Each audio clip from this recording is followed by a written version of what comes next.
Mutton கறி எப்பவும் பண்ணுற மாதிரி இல்லாமல் வதக்கி அரைச்சி ஒரு திக்கான கன்சிஸ்டன்சியில் ரெஸ்டாரண்ட் ஸ்டைலில் பண்ணியிருக்கேன்.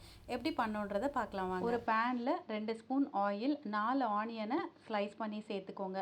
ஆனியன் நல்லா வதங்கி கண்ணாடி பதம் வந்தவுடனே 2 தக்காளியை இதோடு சேர்த்துட்டு அதையும் நல்லா வதக்கிட்டு ஸ்டவ் ஆஃப் பண்ணிக்கோங்க.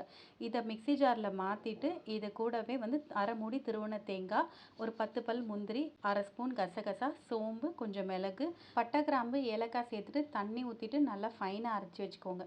குக்கரில் கொஞ்சமாக எண்ணெய் ஊற்றிட்டு ஹோல் ஸ்பைசஸ் எல்லாத்தையுமே சேர்த்துக்கலாம்.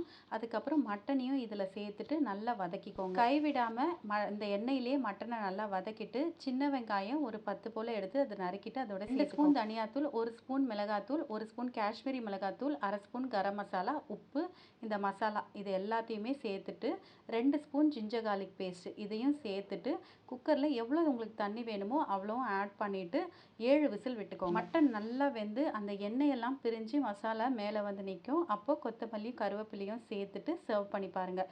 ரைஸ், சப்பாத்தி, பரோட்டா எல்லாத்தோடையும் சூப்பராக இருக்கும். ட்ரை பண்ணிவிட்டு எப்படி இருக்குன்னு கமெண்ட்டில் சொல்லுங்கள்.